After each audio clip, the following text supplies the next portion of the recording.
सत्य समाचार, निष्पक्ष समाचार, समाज बदल्ने हाम्रो अभियान। नमस्कार, यो हो टाइम समाचार। म चाहन्छु सुरु गरौँ नाग पञ्चमी लगपाचे सम्बन्धी समाचारबाट। मध्य प्रदेशको महोत्तरी सहितको प्राचीन मिथिला क्षेत्रमा आज घर घरमा लगपाच पर्व मनाइँदैछ। सर्पनाग प्रजातिका जीवको पूजा आराधना गर्ने यो पर्व हिन्दू मैथिली परम्परामा चाडपर्व प्रारम्भ भएको सूचनाका रूपमा लिइन्छ। श्रावण शुक्ल पञ्चमीका दिन बसोबासको मूल घरको चारैतिर भित्तामा गाईको गोबरले नागको चित्र कोरेर दुबो सिन्दुर र अस्ता चढाई नाग देवताको आराधना गरिन्छ। घरमुली गृहिणीले लगपाचका दिन सखारै पवित्र स्नान गरेर भित्तामा नागचित्र कोरेर पूजा आराधना गर्दै सर्पले रुचाउने भोजन, दूध, लाबा, भुटेको धान, जुनेलो चढाउँछन्। श्रावण मध्ये बर्खाभित्र पर्ने र यो बेला सर्पादिको भय हुने हुँदा नाग पूजाको परम्परा चलेको मैथिली पुरोहित बताउँछन्। घरको भित्तामा गाईको गोबरले नागचित्र कोरेर पूजा गरेपछि वर्षभरि सर्पको भय नहुने जनविश्वास रहेको महोत्तरीको बर्दिवास नगरपालिका 2 का बासिन्दा कर्मकाण्डका ज्ञाता महेश कुमार झा बताउँछन्। पर्वमा घरका चारै सुरका भित्तामा नागचित्र कोरिन सँगै मुख्यद्वारमा कागजमा कोरिएको बनाइएको चित्र पनि टाँसिन्छ। घर आँगनको मध्यभागमा गाईको गोबरले लिपेर बनाएको वेदीमा गोबरकै कुण्डमा घरकी मुख्य गृहिणीले दूध, लावा चढाएर नाग महिमा वर्णन गर्दै घरका सबैको रक्षा गर्न नागदेवतासँग पुकार गर्छन्। हिन्दू मैथिली परम्परामा विभिन्न जीव र वनस्पतिको पूजा आराधना, तिनको महत्त्व झल्कने समय ऋतु महिना अनुसार गरिने चलन रहेको उनको भनाइ छ। मध्य प्रदेशका मुख्यमन्त्री लालबाबु राउतले उद्योग मैत्री वातावरण नै प्रदेशको समृद्धिको मूल आधार रहेको बताएका छन्। मध्य प्रदेश सरकारले बाराको सिमरामा आयोजना गरेको औद्योगिक सम्मेलनलाई सम्बोधन गर्दै मुख्यमन्त्री राउतले उद्योग मैत्री वातावरण बिना प्रदेश अथवा देशको समृद्धिको परिकल्पना समेत गर्न नसक्ने बताए। प्रदेश सरकारले उद्योगहरूको लागि विशेष प्याकेजको कार्यक्रमहरू ल्याए पनि संघीय कानुनको अभावमा कार्यान्वयन गर्न समस्या भइरहेको उल्लेख गर्दै मुख्यमन्त्री राउतले जग्गाको स्वामित्व हस्तान्तरण लगायतका प्रक्रिया अविलम्ब सुरु गर्न संघीय सरकारसँग माग समेत गरे। सबैभन्दा बढी मानव जनशक्ति विदेश जाने प्रदेशको रूपमा रहेको मध्य प्रदेशका युवाहरूलाई उचित तालिमको व्यवस्था गरी स्वदेशमै रोजगारी उपलब्ध गराउने प्रदेश सरकारको योजनामा सहकार्य गर्न मुख्यमन्त्री राउतले उद्योगहरूलाई आग्रह समेत गरे। उद्योग धन्दाहरूको स्थापनादेखि सञ्चालनसम्ममा उत्पन्न विभिन्न समस्याहरूलाई समाधान गर्न प्रदेश सरकार एकद्वारा प्रणाली मार्फत अघि बढेको स्मरण गराउँदै मुख्यमन्त्री राउतले प्रदेश सरकारले हिजो मात्र वीरगञ्जमा उद्योग विभाग स्थापना गर्ने गरेको निर्णयले ठूलो सहयोग पुर्याउने विश्वास व्यक्त गरे। सम्मेलनमा अर्थमन्त्री शैलेन्द्र प्रसाद शाहले सम्मेलनबाट आउने निष्कर्षले प्रदेश सरकारलाई दिशा निर्देशन गर्ने उल्लेख गरे। औद्योगिक विकासका लागि प्रदेश सरकारले अवलम्बन गरेको नीतिहरूबारे जानकारी गराउँदै उनले प्रदेशको आर्थिक समृद्धि र विकासका लागि निजी क्षेत्रको योगदान महत्त्वपूर्ण रहेको बताए। सम्मेलनमा उद्योग पर्यटन तथा वन मन्त्री शत्रुघ्न महतोले औद्योगिक सम्मेलनले प्रदेशमा उद्योग स्थापनाको वातावरण निर्माण गर्नुका साथै वर्तमान आवश्यकता र कानुनी जटिलता जस्ता समस्याहरूको समाधानको बाटो पहिल्याउन महत्त्वपूर्ण योगदान दिने विश्वास व्यक्त गरे। मध्य प्रदेशको आर्थिक वृद्धिमा महत्त्वपूर्ण योगदान दिने 23 उद्योगलाई प्रदेश सरकारले पुरस्कृत गरेको छ। मध्य प्रदेश सरकारले प्रदेशको आर्थिक वृद्धिमा भएको प्रगतिको पुनरावलोकन र आगामी सुधारको कार्यहरूबारे छलफल गर्न आयोजना गरेको औद्योगिक सम्मेलनमा उक्त पुरस्कार प्रदान गरेको हो। मुख्यमन्त्री लालबाबु राउतको अध्यक्षतामा सोमबार साँझ शुभारम्भ भएको मध्य प्रदेश औद्योगिक सम्मेलनमा प्रदेशमा रोजगार उपलब्ध गराउनुका साथै आर्थिक वृद्धिमा योगदान पुर्याउने 23 उद्योगलाई प्रदेश सरकारले पुरस्कृत गरेका छन्। बेरोजगारी, सर्वोत्कृष्ट कर, कृषि र प्राविधिक क्षेत्रमा योगदान पुर्याएका उद्योगहरूलाई पुरस्कृत गर्दै मुख्यमन्त्री राउतले आर्थिक समृद्धिका साथै बेरोजगारी समस्या समाधानमा उद्योग क्षेत्रको योगदानको प्रशंसा गरे। पुरस्कृत हुने उद्योगहरूमा Triveni spinning, J spinning, NP drugs Ganapati Vanaspati, Annapurna vegetable, Narayani vegetable, Shaurya Nepal, जाभर Nepal, Himalayan distillery, Maruti cement, Nimbus group, Indu Shankar चिनी उद्योग, Kush agro enterprises, Om Shiv base, Hulas steel, Shivshakti manufacturing, RC battery, Mahalaxmi solvents and refinery, बर्लिङ्क internet marketing today, Janaki technology, Shalimar group, Jagdamba cement रहेका छन्।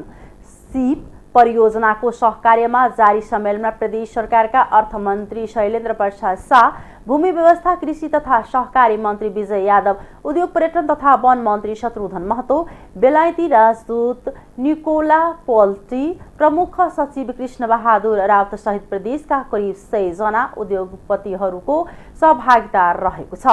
बुधबारसम्म चल्ने सम्मेलनमा आर्थिक वृद्धिका लागि आगामी दिनमा चाल्नुपर्ने कदमहरूबारे समूहगत तथा सामूहिक छलफल गरिनेछ।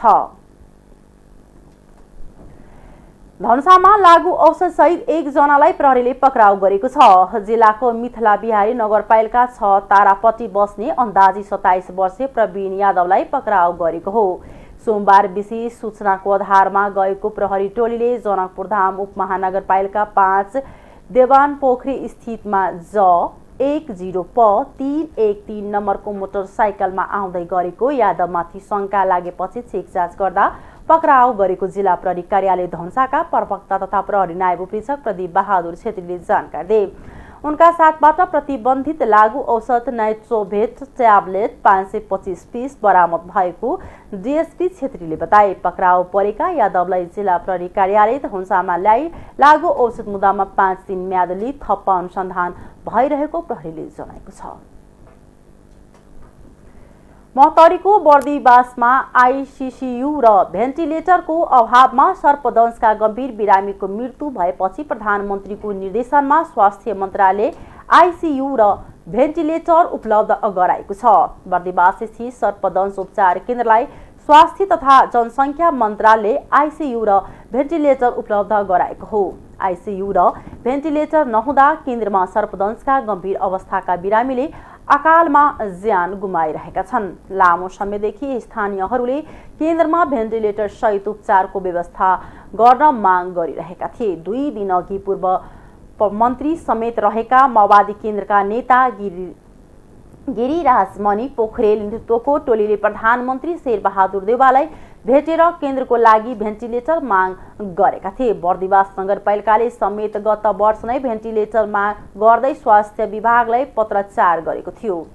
स्वास्थ्य विभागले प्रधानमन्त्री देउवाको निर्देशनमा करिब 26 लाख रुपैयाँ मूल्य बराबरको भेन्टिलेटर सोमबार बर्दिवास नगरपालिकाका मेयर प्रहलाद कुमार छेत्रीलाई हस्तान्तरण गरेको हो। गत शनिबार विषालु सर्पको चोकाइबाट बर्दिवास नगरपालिका 4 मा पब्लिक स्कुलका प्रिन्सिपल युवराज श्रेष्ठको मृत्यु भएको थियो। उनलाई सर्पले टोक्ने बित्तिकै सर्पदंश उपचार केन्द्रमा लगे पनि भेन्टिलेटर अभावमा मृत्यु भएको थियो। म्याग्दीमा पहिरोले घर बगाउँदा एकै परिवारका 5 जनाको मृत्यु भएको छ। म्याग्दी जिल्ला प्रहरी कार्यालयका प्रवक्ता प्रहरी निरीक्षक राजन ढकालका अनुसार आज बिहान जिल्लाको मालिका गाउँपालिका 2 रुममा पहिरोले घर बगाउँदा 38 वर्षीय घाम बहादुर बिक सहित उनको परिवारका 5 जनाको मृत्यु भएको हो। प्रहरी टोली भर्खरै घटनास्थल पुगेको छ।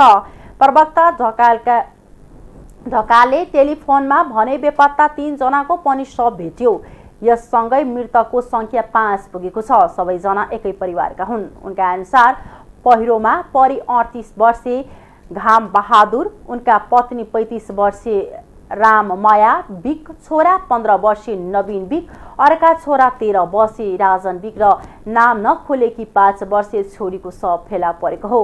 यस्तै त्यही ठाउँमा पहिरोले अर्को घर पुर्दा 2 जना घाइते भएका छन्। स्थानीय 65 वर्षीय गोठे बिक र उनकी पत्नी 65 वर्षीयलाई घाइते अवस्थामा उद्धार गरेको प्रहरी निरीक्षक ढकालले टेलिफोनमा जानकारी दिए।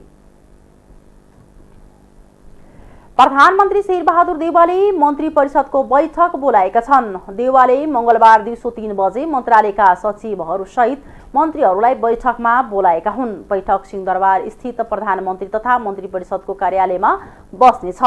बैठकमा प्रधानमन्त्री देउवाले सरकारका विभिन्न काम कारबाहीका विषयमा निर्देशन दिने कार्यक्रम रहेको प्रधानमन्त्रीको सचिवालयले जनाएको छ। सरकारले आगामी मङ्सिरमा प्रतिनिधि सभा र प्रदेश सभा सदस्यको निर्वाचन गर्ने तयारी गरिरहेको छ, तर मिति भने घोषणा भइसकेको छैन। प्रधानमन्त्री देउवाले यसअघि 21 पुसमा पनि यस्तै संयुक्त बैठक राखेर जनताको अपेक्षा अनुसार गर्न भन्दै निर्देशन दिएका थिए। नेकपा एमालेका सांसद यज्ञराज सुनवारले नेपाली कांग्रेसको विद्यार्थी संगठन नेवी संघको नाम र परिवर्तन गरी बिबी संघ राख्नुपर्ने बताउनु भएको छ। आज मंगलबार प्रतिनिधि सभाको बैठकमा बोल्दै उहाँले नेपाल विद्यार्थी संघको नाम परिवर्तन गरी विश्वविद्यालय बिगार्ने संघ राख्न आग्रह गर्नुभएको हो। उहाँले नेवी संघकै कारण अहिले त्रिभुवन विश्वविद्यालयका दुर्दशा भइरहेको भन्दै शिक्षा ग्रहण गर्ने ठाउँमा जुन समयमा पनि तालाबन्दी भइरहेको बताउनुभयो। उहाँले भन्नुभयो, यो तालाबन्दी कुनै आन्दोलनकारीबाट कुनै अन्य विद्यार्थी संगठनबाट भएको छैन। यो तालाबन्दी सत्तारूढ पार्टीको, त्यसमा पनि प्रधानमन्त्रीको पार्टी, त्यसको भ्रातृ संगठन नेपाल विद्यार्थी संघबाट भएको छ। नेपाल विद्यार्थी संघको नाम अब परिवर्तन गरेर विवि संघ अर्थात् विश्वविद्यालय बिगार्ने संघ राख्न म प्रस्ताव गर्न चाहन्छु। यो हालमा विश्वविद्यालय पुर्याउँदैछ। सांसद सुनवारले विश्वविद्यालयमा अध्ययनरत विद्यार्थीहरू अहिले 40 माथिका भएको भन्दै पक्का विद्यार्थी थुपारेर प्रधानमन्त्री शेरबहादुर देउवाको पार्टीले विश्वविद्यालय अस्तव्यस्त बनाएको आरोप लगाउनुभयो। उहाँले अहिले विश्वविद्यालयमा by the criminal for the criminal of the criminal भन्ने नारा घन्कन थालेको बताउनुभयो। प्रमुख प्रतिपक्ष दल नेकपा एमाले नेत्र विक्रम चन्द्र विप्लव नेतृत्वको नेपाल कम्युनिस्ट पार्टीका नेतालाई कारबाहीका लागि पत्र पठाएको भन्दै आपत्ति जनाएको छ।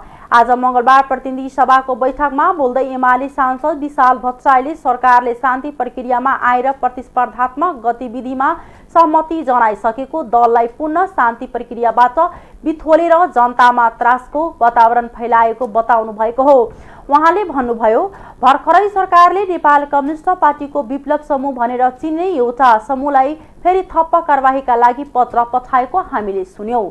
सरकारले पक्राउ गर्न आदेश दिएको हो भने प्रतिपक्ष दलका हैसियतले म यो कामबाट तत्काल पछि हट्न र पक्राउ पूर्जी फिर्ता लिन सरकारलाई ध्यानाकर्षण गराउँछु।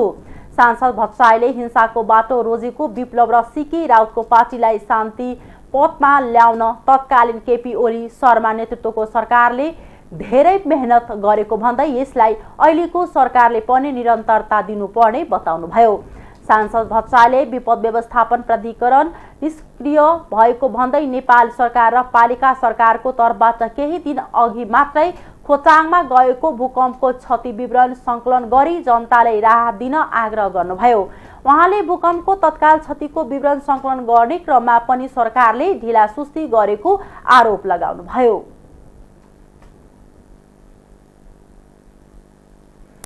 नेपाल मजदुर किसान पार्टीका सांसद प्रेम सुवालले पेट्रोलियम पदार्थको विकल्पको रूपमा सरकारको ध्यान नपुगेको बताउनु भएको छ।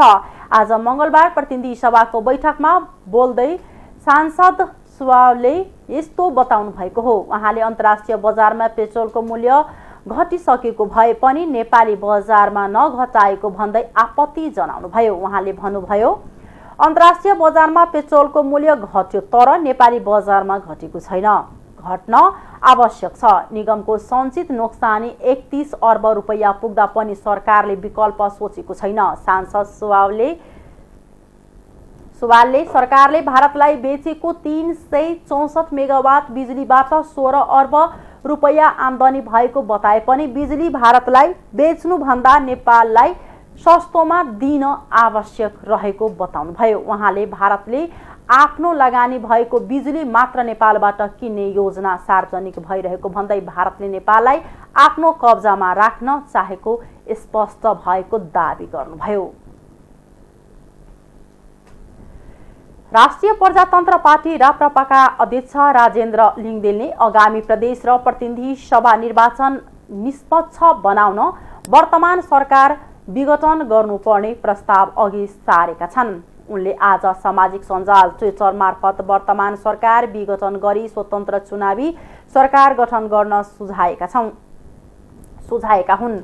निर्वाचन घोषणापछि पनि संसदलाई निरन्तरता दिने होइन, बरु निर्वाचन स्वतन्त्र निष्पक्ष होस् भन्नका लागि सरकार समेत विघटन गरेर स्वतन्त्र चुनावी सरकार गठन गर्नु उपयुक्त हुन्छ, राप्रपा अध्यक्ष लिङदेलले भनेका छन्।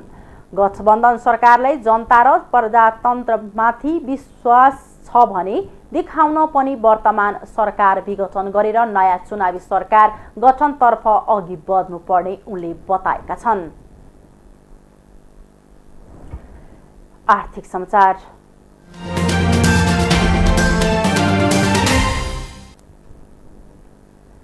गएको आर्थिक वर्ष 2078-79 मा नेपाल सरकारले 2 खर्ब 31 अर्ब रुपैयाँ भन्दा धेरै आन्तरिक ऋण लिएको छ।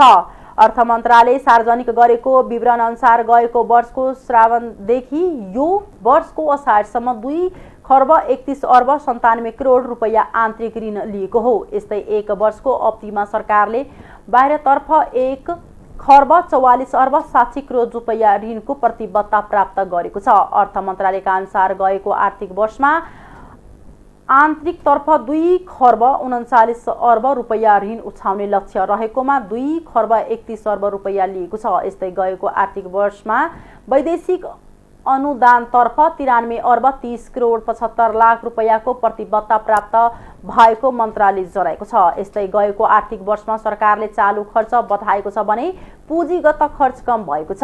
गएको आर्थिक वर्षमा 9 खर्ब 61 अर्ब 47 करोड रुपैयाँ चालु खर्च भएको छ। यो अघिल्लो आर्थिक वर्षको तुलनामा झण्डै 13% धेरै हो। पुँजीगततर्फ भने 2 खर्ब 16 अर्ब 37 करोड रुपैयाँ खर्च भएको छ, जुन अघिल्लो आर्थिक वर्षको तुलनामा 5.22% कम हो। वित्तीय व्यवस्थातर्फको खर्च भने 17.25% बढेर 1 खर्ब 18 अर्ब 39 करोड रुपैयाँ पुगेको छ। अन्तर्राष्ट्रिय समाचार।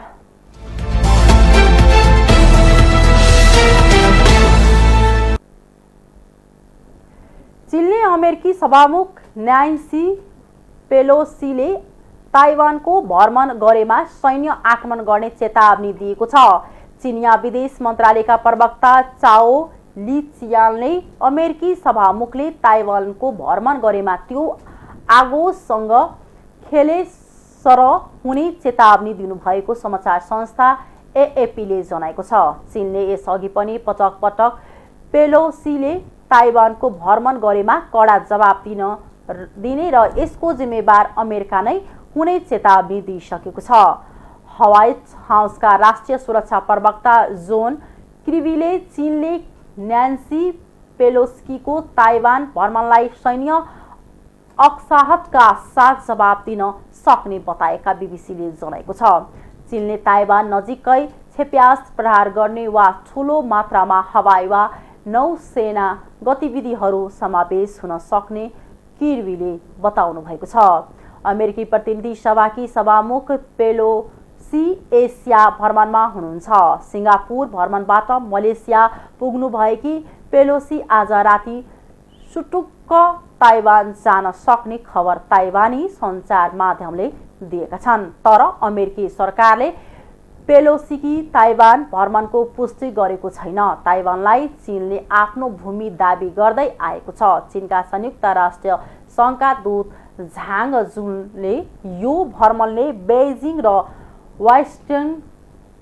वासिङटन बीचको सम्बन्धलाई कमजोर बनाउने चेतावनी दिनुभएको छ। पेलोसीले लामो समयदेखि चिनिया नेतृत्वको आलोचना गर्दै आउनु भएको छ। चीनले मानव अधिकारको उल्लङ्घन गरेको र बेला बेला नरसंहार मच्याउँदै आएको अभिव्यक्तिका कारण सभामुख पेलोसीलाई चीनमा निकै खराब नजरले हेर्न गरिन्छ। अल कायदा नेता आयमान अल जवाहिरी मारिएका अमेरिकाले दाबी गरेको छ।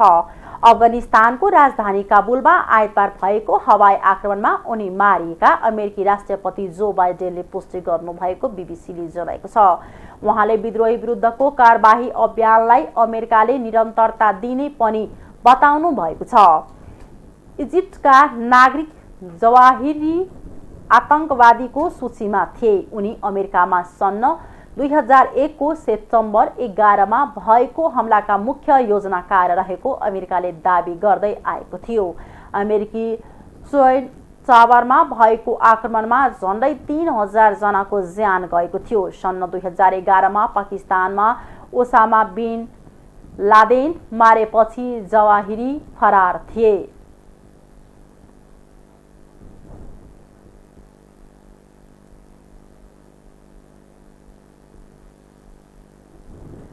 अमेरिकाको पूर्वी राज्य केन्टकीमा भीषण वर्षापछि आएको बाढीका कारण 37 जनाको ज्यान गएको छ। ज्यान गुमाउनेमा कम्तीमा पनि 6 जना बालबालिका रहेका बीबीसीले जनाएको छ। बाढीमा परेर 100 भन्दा धेरै बेपत्ता भएका र उनीहरूको खोजी भइरहेको खबरमा उल्लेख छ। कयौं घर तथा भवनहरू डुबानमा परेका छन्। त्यहाँका 12,000 भन्दा बढी घरमा बिजुली बत्तीको आपूर्ति ठप्प भएको छ। सडक, पुल र अन्य पूर्वाधारमा भएका क्षतिको मर्मत गर्ने काम भइरहेको छ। केन्टकीका गभर्नर एन्डी बेसेयरले बाढीमा परेर ज्यान गुमाउनेको संख्या बढ्न सक्ने बताउनु भएको छ। उहाँका अनुसार पानी परिरहेकाले बाढीमा फँसेकाहरूको उद्धार गर्न र उनीहरूलाई अत्यावश्यक वस्तु उपलब्ध गराउन कठिनाइ भएको छ। बाढी प्रभावित क्षेत्रमा थप वर्षा हुने भन्दै सतर्कता अपनाउन भनिएको छ। खेल समाचार।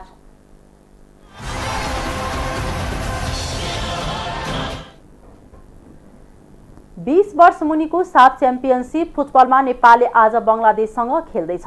खेल दिउँसो 4:15 बजे भारतको भुवनेश्वरमा रहेको कालिङ्गा मैदानमा सुरु भएको छ। नेपालले यसअघि खेलका 3 खेलमा 2 मा जित र 1 मा हार बेहोरेको थियो। नेपाल अस्ति आइतबार भएको खेलमा साबिक विजेता भारतसँग 8-0 गोलले पराजित भएको थियो।